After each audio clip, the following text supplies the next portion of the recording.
kesejahteraan masyarakat.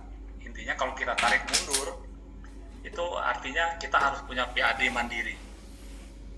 Nah, PAD mandiri ini bisa kita ciptakan dengan melihat potensi yang kita miliki di masing-masing daerah persiapan otonomi baru di seluruh Indonesia.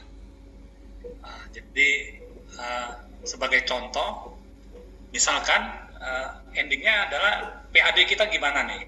Bisa nggak kita menciptakan PAD terutama dalam kurun waktu masa transisi 3 tahun pertama, supaya kita mendapat nilai plus dan kita betul-betul dinilai memang bisa mandiri sepenuhnya. Untuk itu, masing-masing daerah persiapan otonomi baru itu mempunyai potensi yang berbeda, ya, dalam rangka menciptakan PAD. Sebagai contoh, sekarang ini ada istilah yang mungkin sama-sama sudah kita dengar bahwa pembangunan hijau, ya, pembangunan hijau. Nah, kalau kita tarik mundur, pembangunan hijau itu misalkan sebagai contoh adalah bagaimana kita membangun sumber energi yang ramah lingkungan. Berarti sumber-sumber energi yang ramah lingkungan dalam rangka menciptakan PAD. Ya, dalam rangka menciptakan PAD. Nah, di Indonesia itu ada 6 sumber energi hijau, ya, di Indonesia, di mana 6 sumber energi hijau yang dimiliki Indonesia di masing-masing daerah itu berbeda. Di masing-masing daerah itu berbeda. Sebagai contoh, misalkan di Sumatera Selatan itu ada satu daerah persiapan otonomi baru yang namanya Kikim Area. Secara geografis, Kikim Area ini letaknya seperti Kota Malang, di tengah-tengah pulau. Di tengah-tengah pulau. Jadi artinya apa? Kalau dia di tengah pulau, dia tidak memiliki pantai. Nah, di mana di seluruh Indonesia itu ada 6 sumber energi hijau yang kapasitasnya sangat luar biasa. Apa itu 6? Yang pertama, mungkin sama-sama kita ketahui, sangat familiar, itu matahari. Itu sumber energi hijau. Kemudian angin, itu juga sumber energi hijau. Kemudian panas bumi, geotermal. Ini Jawa Barat kaya sekali nih dengan panas bumi. Kemudian ada namanya bioenergi. Semua daerah punya ini bioenergi. Kemudian ada yang namanya sumber energi yang berasal dari gelombang laut. Jadi ini semua adalah sumber energi hijau yang kapasitasnya sangat luar biasa. Kalau saya konversikan, Indonesia memiliki 442.000 megawatt di sumbernya. Nah, bagaimana kita bisa membuat atau mencari PAD dari sumber ini? Ini kaitannya dengan PAD sebetulnya, supaya kita memiliki income yang sangat signifikan untuk pembangunan dan endingnya memang kesejahteraan masyarakat. Nah, langkah-langkah ini seperti tadi sudah disampaikan oleh Pak Sekjen, bahwa dalam waktu terdekat kita akan survei ke Cianjur Selatan, daerah persiapan otonomi baru Cianjur Selatan. Dia sudah mengusulkan ke Porkornas, menghubungi Dewan Pakar untuk mensurvei keadaan Cianjur Selatan. Ternyata Cianjur Selatan memiliki potensi sumber energi listrik yang sangat luar biasa dengan adanya pantai selatan. Ini sebagai contoh. Jadi endingnya nanti adalah PAD. Bagaimana itu bisa diterjemahkan menjadi sebuah PAD? Nah, itu harus kita diskusikan lebih lanjut, ya. Sebagai gambaran, misalkan, suatu daerah dia dia memiliki sumber energi hijau sebagai contoh, katakan 200 mega misalkan, 200 megawatt. Nah, dari 200 megawatt itu kalau kita terjemahkan ke bentuk PAD itu bisa menghasilkan misalkan 200 itu kita terjemahkan dalam bentuk PAD bisa sampai 2,1 triliun per tahun, itu contoh. Nah, bagaimana bisa menjelma seperti itu? Itu yang perlu kita sampaikan kepada masing-masing ya, daerah persiapan otonomi baru. Seperti tadi disampaikan bahwa masing-masing daerah mempunyai potensi yang berbeda-beda. Dan kebetulan saya punya data untuk level provinsi. Untuk 34 provinsi saya punya data. Saya punya data masing-masing provinsi di level provinsi. Mempunyai sumber yang sangat luar biasa bergantung kepada geografinya. Nah, ini suatu suatu ide bagaimana supaya kita tidak hanya menunggu RPP, tidak hanya menunggu moratorium, tapi kita juga bergerak dalam rangka menciptakan PAD. Nah, sekarang bagaimana caranya? Nah, itu harus kita diskusikan lebih detail ke masing-masing daerah persiapan otonomi baru. Karena kalau kita diskusikan di sini, waktunya nggak cukup memang. Dan itu perlu rumusan-rumusan yang perlu disosialisasikan, dijelaskan barangkali ke semua SKPD barangkali di masing-masing daerah persiapan otonomi baru. Jadi kalau detailnya itu perlu diskusi lebih lanjut. Sebagai contoh misalkan, kalau kita ingin membuat suatu katakanlah misalkan dalam bentuk proyek misalkan pembangkit tenaga listrik misalkan, itu kebetulan itu bidang saya. Kalau kita ingin membuat satu bangunan, kalau kita ingin membuat satu proyek, ada 4 langkah yang wajib, kalau menurut saya wajib diketahui, wajib dijalani, wajib dilalui.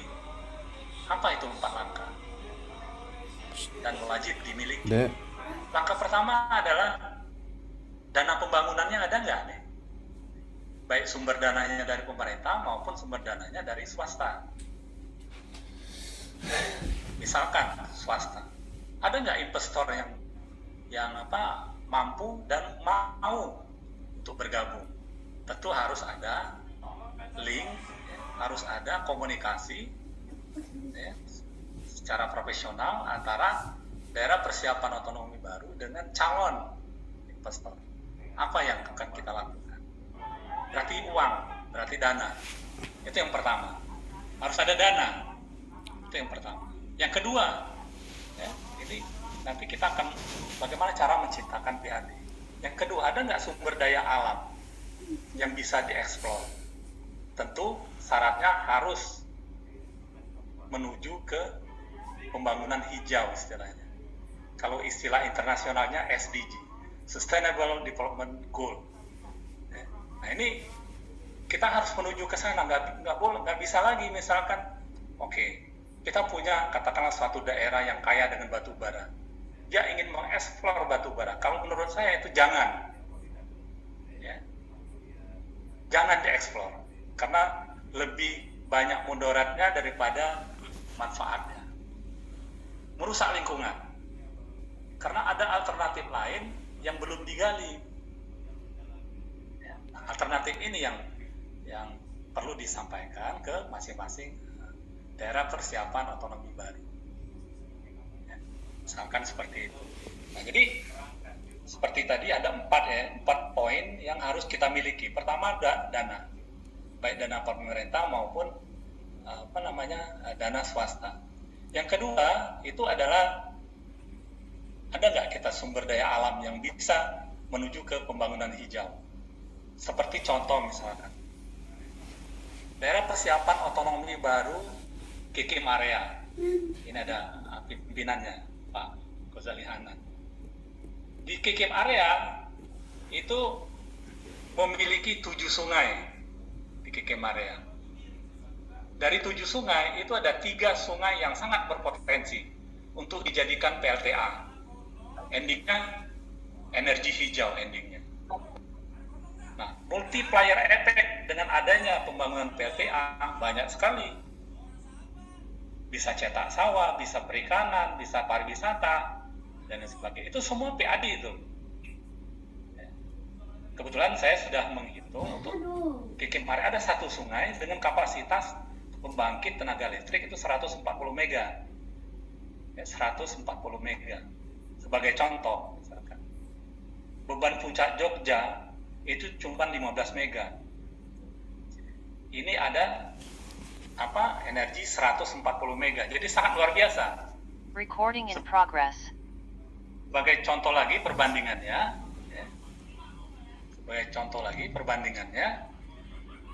PLTA Jatiluhur. Saya rasa semua mengetahui apa itu PLTA Jatiluhur. PLTA Jatiluhur itu mempunyai kapasitas 210 mega maksimum. 210 mega. Nah, sementara sungai di daerah Kabupaten Kikimare, di POB Kikimare, yang tadi 1 sungai 140 mega, ini ada 3, kalikan 3 aja nanti. 1 sungai 140 mega, artinya apa? Ada 2/3 dibandingkan Jatiluhur. Jatiluhur itu bisa dikirim ke semua Jawa Barat, termasuk Jakarta, itu asalnya Jatiluhur. Ini sebagai contoh.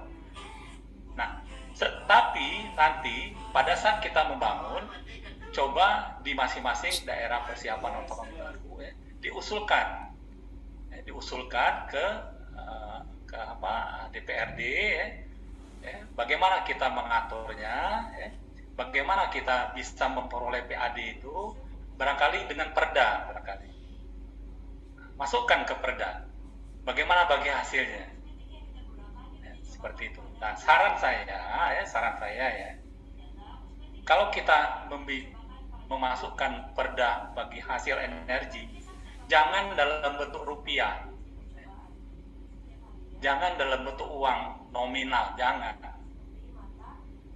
Masukkan dalam bentuk satuan produksi yang dihasilkan, energi yang dihasilkan. Sebagai contoh misalkan, satuan energi itu adalah kilowatt jam, kWh yang kita kenal di rumah-rumah itu kWh. Sebagai contoh, katakanlah kita ambil contoh harga listrik 1 kWh berapa? Menurut peraturan presiden, harga listrik di Indonesia paling rendah Rp983 per kWh. Paling tinggi Rp2.900 per kWh. Paling tinggi. Nah, itu negosiasi dengan PLN selaku yang memegang monopoli energi. Nah, dari situ nanti kita minta ke investor, katakanlah 1 kWh aja misalkan. Asumsi ini kita minta 1 kWh. Katakanlah ada investor yang bisa menghasilkan 100 mega misalkan. 100 megawatt. Kita minta 1 kilowatt. Artinya apa? Kita hanya minta 1 dibagi 100.000 dikali 100%. 0,001%. Sangat kecil sekali. Artinya apa? Si investor tidak merasa diminta, tidak merasa diambil, tetapi pemerintah daerah dapat uang banyak setiap bulan, setiap tahun, dan setiap berapa tahun sekali. Kenapa seperti itu? Karena satuan energi itu adalah kWh, kilowatt jam. Jamnya ini satu hari 24 jam. 1 bulan 30 hari. 1 tahun kalikan 12 lagi. Jadi kumulatifnya sangat signifikan. Sangat signifikan. Artinya apa? Sebagai contoh, saya sudah menghitung untuk Kabupaten Kikimare. Itu PAD-nya bisa per tahun itu 2,1 triliun satu pembangkit. Nah, yang seperti ini, kalau kita punya dana seperti ini, income seperti ini, saya rasa sangat mudah kita mengurus masing-masing daerah kita. Barangkali itu yang kenapa moratorium dikatakan membebani APBN ya seperti itu. Kita mengatasinya seperti itu. Itu contoh. Sebagai contoh lagi misalkan, Cianjur Selatan kalau tidak ada